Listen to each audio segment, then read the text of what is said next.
முதல் நிலை, என் பயணத்தில் முதல் நிலை, குற்றவாளியாக நான்.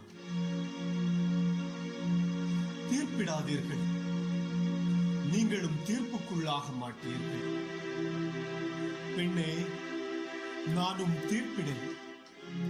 இப்படி நான் உதிர்த்த இந்த வரிகள் என் ஞாபகத்திற்கு வருகிறது. கோபப்பட்டேன், சாட்டை எடுத்தேன், உண்மைதான்.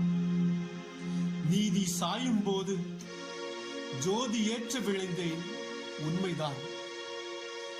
அன்னையையும் அன்பையும் பரிவையும் ஏழைகளோடு பகிர்ந்து கொண்டேன், உண்மைதான்.